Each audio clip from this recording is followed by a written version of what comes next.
बिस्मिल्लाहिर्रहमानिर्रहीम, अस्सलाम वालेकुम। मैं रिजवान गिलज़ई। आज 13 फरवरी है और दिन है जुमे का, और आज का दिन बहुत अहम है इस हवाले से कि इमरान खान की बेनाई से मुतालिक जो सुप्रीम कोर्ट की रिपोर्ट में होशरुबा इंकशाफ हुआ कि 85% एक आंख की उनकी बेनाई मुतासर हुई है। उसके बाद PTI को उसके ऊपर रद्दअमल वो आज आना है। यानी आज उन्होंने धरनों और एहतजाजी मुजाहरों से उसके ऊपर अपना रद्दअमल देना है, और PTI की जो क़यादत है उसका जो रद्दअमल है या उसका जो रिस्पॉन्स है उसके ऊपर ज़रा बात करेंगे। और वो रिस्पॉन्स धीमा क्यों है, ये इंपॉर्टेंट बात है, उसकी वजह क्या है, वो उसका बैकग्राउंड जो पूरी इंफॉर्मेशन है वो इस वीडियो में आपके सामने रखूँगा। और जो ज़ाहिर आज ऐलान हुआ है कि पाकिस्तान तहरीक इंसाफ और तहरीक तहफ़्फ़ुज़ पाकिस्तान अपोजिशन लीडर्स जिनको ये इख्तियार है, महमूद खान अचकज़ई, लामा राजा नासिर अब्बास, ने ऐलान किया है कि PTI और तहरीक तहफ़्फ़ुज़ पाकिस्तान जो है वो कल पार्लियामेंट हाउस के सामने धरना, यानी आज पार्लियामेंट हाउस के सामने वो धरना देगी और नमाज जुमा के बाद। और पूरे पाकिस्तान में नमाज जुमा के बाद एहतजाजी मुजाहरे और ये सारी चीज़ें भी प्लान हुई हैं। पंजाब की भी कॉल है, खैबर पख्तूनख्वा में यूथ विंग ने कहा है कि जी हम सड़कें बंद करेंगे, KP बंद करेंगे। तो ये रद्दअमल सामने आया उस होशरुबा इंकशाफ के बाद। लेकिन अब थोड़ा सा इसका बैकग्राउंड डिस्कस करना भी ज़रूरी है। सुप्रीम कोर्ट की रिपोर्ट के अंदर आना और हुकूमत का उसको कॉन्ट्राडिक्ट ना करना, यानी हुकूमती नुमाइंदे होते हैं, अटॉर्नी जनरल, उन्होंने अदालत के अंदर भी इसको कॉन्ट्राडिक्ट नहीं किया, और फिर हुकूमत का इसके ऊपर जो रिस्पांस है उन्होंने कहा जी हम इलाज कराने के लिए तैयार हैं और सारा कुछ। इसको मुजरमाना गफलत कहा जा रहा है, हुकूमत का बहुत बड़ा ब्लंडर कहा जा रहा है। और ऑब्वियसली अगर ये खबर दुरुस्त है तो ये वाकई उनको नुकसान पहुंचाने की एक जानबूझ की कोशिश की गई है। PTI ने कहा है कि हम जो जेल सुपरडेंट हैं उनके खिलाफ मुकदमा भी करेंगे। तो थोड़ा सा पीछे चल के इमरान खान की ज़ाहिर बीमारी की खबर आई, उसके बाद PTI को उसके ऊपर रद्दअमल आना था। फिर 9-8 फरवरी की वजह से कहा गया कि जी ये डिस्ट्रैक्शन है, और महमूद खान अचकज़ई ने कहा कि हम इस बात पे सेटिस्फाइड नहीं, हमें ये यकीन दिलाया गया है कि इमरान खान ठीक है। तो उसके बाद ज़ाहिर 8 फरवरी भी गुजर गया, और उसके बाद अचानक ऐसा क्या हुआ, अब सुप्रीम कोर्ट PTI गई, उनको नहीं सुना गया, चीफ जस्टिस भागते फिरते रहे, और चीफ जस्टिस का कोई इतना इख्तियार भी नहीं है। लेकिन जो इंपॉर्टेंट बात मैं आपको बता रहा हूँ वो ये है कि अचानक कैसा होता है कि चीफ जस्टिस जो है वो सलमान सफदर को बुला लेते हैं, जो इमरान खान के वकील भी हैं, और उनको वो इस बात पे एग्री कर जाते हैं। पहले यानी जो PTI का मुतालबा था कि इमरान खान की वकला से, फैमिली से, डॉक्टर से उनकी मुलाकात करवाई जाए, अब वो नहीं माना गया मुतालबा, और बीच में 2-4 दिन इस तरह गुजर गए। लेकिन अचानक सुप्रीम कोर्ट के थ्रू ये मुतालबा मान लिया गया, यानी उनके वकील की उनसे मुलाकात हो गई। और ये एक बहुत लंबे अरसे बाद इमरान खान से किसी की मुलाकात हुई, और वो इन्हीं जो उनकी बीमारी की हालत है, उनकी जो आँख की सूरत हाल है, इस पर उन्होंने एक कमीशन यानी बना के उनको भेजा। वो गए वहाँ, 3 घंटे उन्होंने उनको बाकायदा एग्ज़ामिन किया, उनसे इंटरव्यू किया, और वापस ये वाक़या है मंगल का। यानी मंगल को सलमान सफदर जाते हैं, और उनको ये मालूम होता है, या उनको इमरान खान बताते हैं, और कि उनकी जो आँख है उसकी एक आँख की बिनाई 15% बहाल हुई है, यानी मुकम्मल चली गई थी और अब 15% बहाल हुई है, यानी 85% उनकी बिनाई जो है वो मुतासर है उनकी एक आँख की। ये मंगल के दिन इमरान खान सलमान सफदर को बताते हैं। मंगल के दिन सलमान सफदर बाहर निकलते हैं, जब उनसे सहाफ़ी सवाल करते हैं तो वो उस पर बात नहीं करते, वो कहते हैं मैं अपनी रिपोर्ट सुप्रीम कोर्ट में जमा कराऊंगा। अलीमा खान साहिबा से उनकी मुलाकात होती है गाड़ी के अंदर, और सलमान अकरम राजा से भी होती है, वो उनसे कुछ बातें शेयर करते हैं। और उसके बाद मंगल के बाद बुध का दिन गुजर जाता है, और जुमेरात को उन्होंने रिपोर्ट सबमिट करानी होती है, और वो कुछ 7-8 सफ़ात पर मुश्तमिल उन्होंने रिपोर्ट सबमिट कराई, पूरे इमरान खान की जेल की सारी सूरत हाल और वो चीज़ें उन्होंने बताई। और उसमें इंकशाफ हुआ कि उनकी एक आँख की 85% बीनाई जो है वो मुतासर है। अच्छा, इसके अंदर जो कुछ सवालात हैं, क्योंकि ये सारी चीज़ें, इसका बैकग्राउंड लोगों को समझने के लिए ज़रूरी है कि अगर सलमान अकरम राजा, जो सलमान सफदर साहब हैं, वो इतनी इमरान खान की एक आँख ज़ाया होने की एक इतनी बड़ी ख़बर, इतनी बड़ी मालूमात जो है वो अलीमा खान साहिबा को उन्होंने जब बाहर निकले तो क्यों नहीं बताया, उस वक्त क्यों नहीं बताया। चलें वो बाइंडिंग थी उनकी कि वो रिपोर्ट में बता सकते हैं, लेकिन ये इतना इमरजेंसी वाला मामला था, इतना अचानक मामला था, यानी इसके ऊपर वो ये नहीं कह सकते कि मैं 2 दिन बाद रिपोर्ट में बताऊंगा। यानी वो इमरान खान के वकील भी हैं, और वो इमरान खान की बहन से भी मिलते हैं, और वो इतनी बड़ी बात इमरान खान की बहन को बताते नहीं हैं। अच्छा, पहला तो ये सवाल है, क्यों नहीं बताया? अच्छा, अगर बता दिया तो उस दिन अलीमा खान साहबा ने इतना ज़्यादा रिएक्ट क्यों नहीं किया? एक दिन गुजरा और आज उनका रिएक्शन भी आया, और ज़ाहिर है वो आपदीदा भी हुई बहन है, और ये सुन के ज़ाहिर है पूरा पाकिस्तान अफसरदा भी है कि ये तो बहुत ही बड़ा यानी जुल्म है, और हुकूमत ने एक मुजरिमाना गफलत की है जिसकी वजह से उनकी आंख ज़ाया होने का खदशा है और उसकी रिकवरी के चांसेस बहुत कम हैं। तो ये जो है वो आज उसके ऊपर ज़ाहिर है बहुत बहुत रिएक्शन भी आया सोशल मीडिया पे, और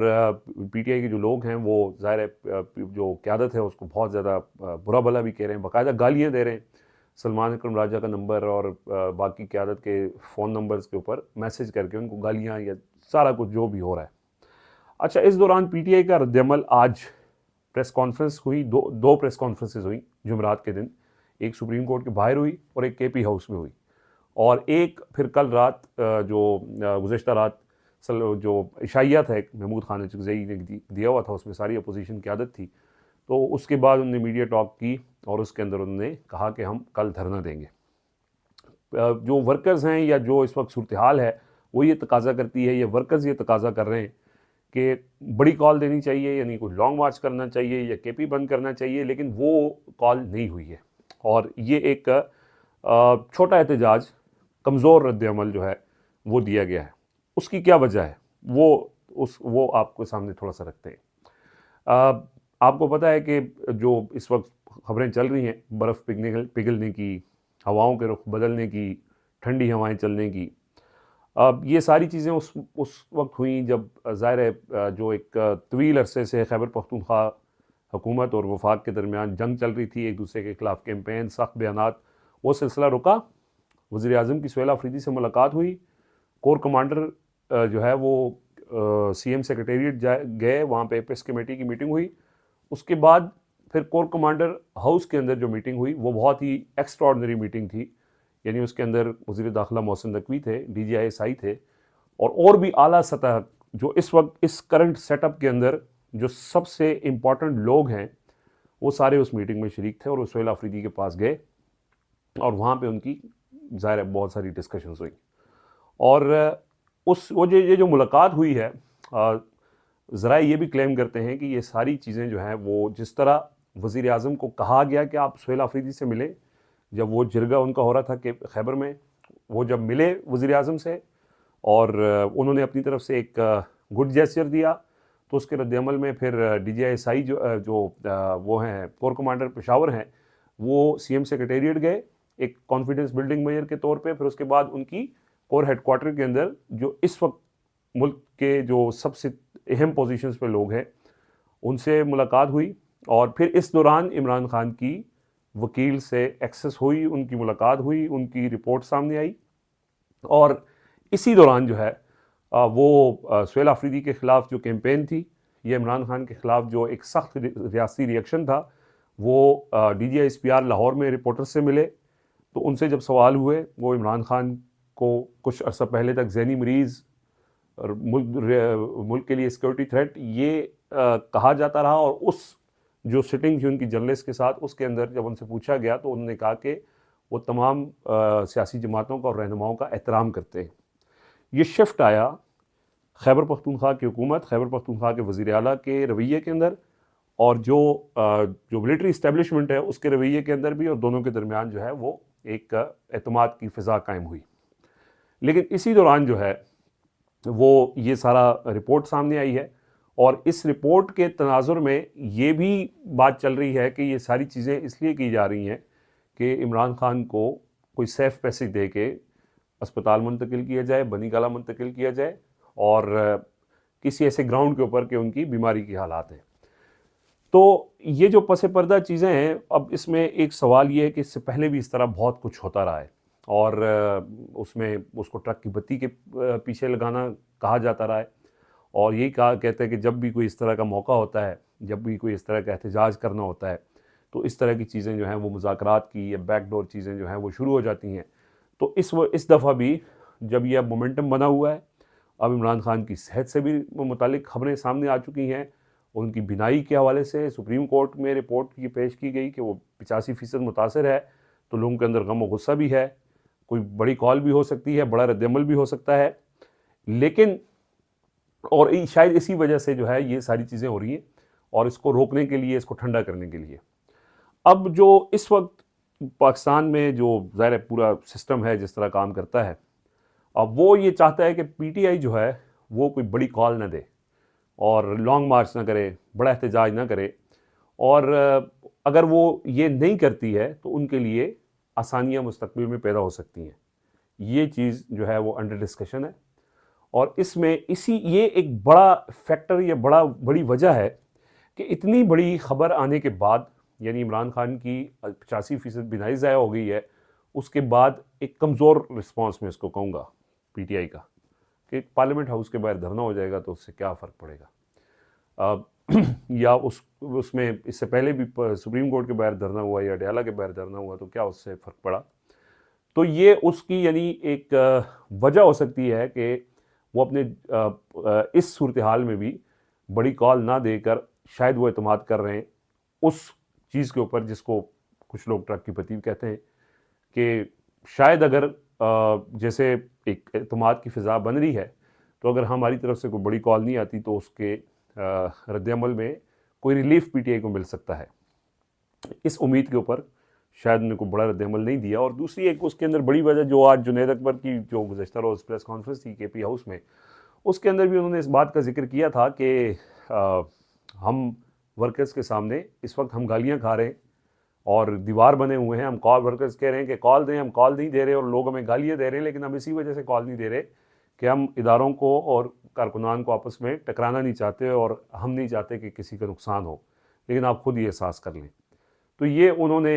यानी ब्लेम अपने ऊपर लिया है इस वक्त पीटीआई के लोगों को, जितने भी लोग हैं, जितनी भी क़यादत है, इवन जो तहरीक तहफ़्फ़ुज़ पाकिस्तान के लोग हैं, उनको बहुत गालियाँ पड़ रही हैं, और लोग जो है वो आज जुनैद अकबर ने उसका एतराफ़ भी किया और कहा कि हम गालियाँ सुन रहे हैं, लेकिन हम इनके सामने खड़े हैं, और अगर हम जिस दिन हट गए तो फिर ये लोग आपको छुपने का मौका नहीं देंगे। ये उन्होंने साथ थ्रेट भी किया। लेकिन ये ओवरऑल सिचुएशन ये है कि पसे पर्दा रवाबित हो रहे हैं। अब वो रवाबित ट्रक की बत्ती है, या वो सूरत हाल जो है वो तब्दील हो रही है। हुकूमत के जो लोग हैं उनका जो रद्दअमल है वो उस बड़ा मानी ख़ैज़ है, वो इस हवाले से कि उनको कुछ नहीं पता क्या हो रहा है। और इसी तरह होता है जब इस तरह की कोई वारदात डल रही होती है हुकूमत के ख़िलाफ़, क्योंकि इस हुकूमत का बोझ उठाना जो है वो अब शायद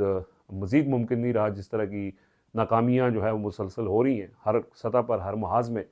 और अब उसमें जैसे पहले भी ख़बरें सामने आई कि हुकूमत को 6 महीने का टाइम दिया गया है, हुकूमत को 4 महीने का टाइम दिया गया है, हुकूमत की कारकर्दगी से कोई खुश नहीं है। तो वो चीज़ें जो हैं वो बिल्कुल उसमें वज़न है, और इंतज़ार किया जा रहा है कि शायद अब आगे ज़ाहिर है IMF है, GSP प्लस स्टेटस है, फिर अभी 18 तारीख को वज़ीर आज़म जा रहे हैं अमेरिका, और वहाँ पे गज़ा में जो फ़ौज भेजने का मामला है, अगर उनको कहा जाता है, ये मुतालबा किया जाता है कि पाकिस्तान की फ़ौज गज़ा जाए, तो ये तो बिल्कुल एक ऐसी चीज़ होगी जो शायद मुमकिन नहीं हो पूरी करना ये ख्वाहिश। तो उसमें फिर मसाइल होंगे। तो ये सारी चीज़ों के पेश नज़र इंगेजमेंट जो है वो बढ़ रही है। इमरान खान के लिए रास्ता बनने का इम्कान एक नज़र आया है। बर्फ़ पिघली है, हालात बदले हैं, और ये सारी चीज़ें इंडिकेट करती हैं। ज़ाहिर है ये सारी इन्फॉर्मेशन की बुनियाद पे हम बात कर रहे हैं। तो देखते हैं अब ये कल पीटीआई का रद्दअमल, एक तो ज़ाहिर है जिन लोगों को ये है कि शायद हम पब्लिक प्रेशर डाल के लोगों को निकाला जा सकता है, ये लोग निकलने के लिए तैयार हैं। तो अब देखते हैं कि कल के एहतजाज में कितने लोग निकलते हैं, क्योंकि पंजाब में ऑब्वियसली ये बहुत नामुमकिनात में से स्वयं पे जिस तरह का जुल्म और जबर वहाँ पे लोगों को सामना करना पड़ रहा है, तो वहाँ पे मुश्किल ज़रूर है। देखते हैं आप किस तरह का रद्दअमल आता है।